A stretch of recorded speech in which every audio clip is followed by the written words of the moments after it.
আমি যদি তোকে তোর মায়ের ভেতর আর তোর মাকে তোর ভেতর ট্রান্সফার করি তাহলে কেমন হয় বলতো? তোর কত বয়স হলো রে মা? বয়সে আমি তোমার চেয়ে ছোট হতে পারি, কিন্তু সম্পর্কে আমি তোমার চেয়ে বড়। ঠিক বুঝলাম না। তুমি আমাকে মা বললে না? বেশ ভালো বলেছিস তুমি।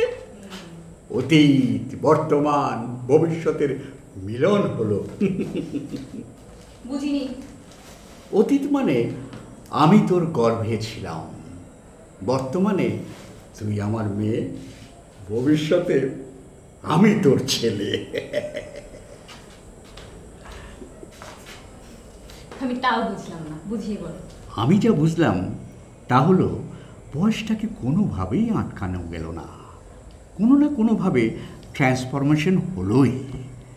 আচ্ছা, আমি যদি তোকে তোর মায়ের ভেতর আর তোর মাকে তোর ভেতর ট্রান্সফার করি তাহলে কেমন হয় বলতো? বাবা, তুমি কি বুঝতে পারছো তুমি কি বলছো? ঠিকই বলছি, এসব হলো গবেষণালব্ধ ফল। বয়সটার একটা পরিবর্তন তো হলো নাকি? এসব কি বলছো বাবা? আমি ভেবেই বলছি। পম পম, এটা বাসের শব্দ। জনাব, নেক্সট স্টপেজ আমি নেমে যাবো। আর একটা কথা জনাব, আমার কোথাও কোনো শাখা নেই। আপনাদের যদি কারো কখন আমাকে প্রয়োজন হয় তাহলে নিজ দায়িত্বে আমাকে খুঁজে নেবেন। আসসালামু আলাইকুম। জি, ওয়ালাইকুম সালাম। শেষ? ঠিক আছে। আপনার সামাবাজি শেষ? কি যে বলেন বদ্দা, এটা সামাবাজ হতে যাবে না? আর এটা তো আমার পেশা। এবার বলেন বদ্দা, আপনার কি রোগ? সর্ব ধরনের রোগের ওষুধ কিন্তু আমার কাছে আছে ইনশাল্লাহ। আমি যে ওষুধ নেই না। হ্যাঁ,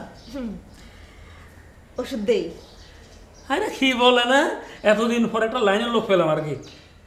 আর বলবেন না বদ্দা, মানুষের রোগ সারাতে সারাতে নিজের রোগের কথা হাও বলতেও পারি না। তা বদ্দা, আপনি কিসের ডাক্তার? অ্যালোপ্যাথিক, হোমিওপ্যাথিক না কোনটা? মনোরোগ বিশেষজ্ঞ। আমি একজন মনোরোগ বিশেষজ্ঞ। মনোরোগ বিশেষজ্ঞ? জি ভাইজান, খোদা হাফেজ। হ্যাঁ, খোদা হাফেজ। মনোরোগ বিশেষজ্ঞ না, অনেক ভেবে দেখলাম কাজটা করা ঠিক হবে না। কোন কাজটা বাবা? ওই যে তোকে তোর মায়ের ভিতরে ট্রান্সফার করা আর তোর মাকে তোর ভিতরে ট্রান্সফার করাটা। একদম ঠিক কথা, এটা খুব ঝামেলা বাবা। বিব্রতকর বটে।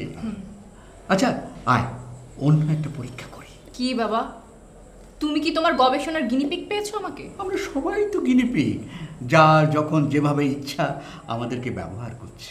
আমি যদি তোমার গিনিপিগ হই তাহলে তোমার প্রত্যেকটা পরীক্ষার জন্য আমাকে আলাদা আলাদা টাকা দিতে। গিনিপিগ না হলেও পাবি। সত্যি বাবা? Thank you very much. বলো বলো কি করতে হবে? আচ্ছা, তোর কাছে রক সং আছে? আচ্ছা, মানে ভর্তি। সেগুলোর মধ্যে যেটা সবচেয়ে ফাটাফাটি, I mean father of the rock, সেটা নিয়ে আয়। বলছো বাবা তুমি এসব? হ্যাঁ, তুই আর আমি দুজনে মিলে রক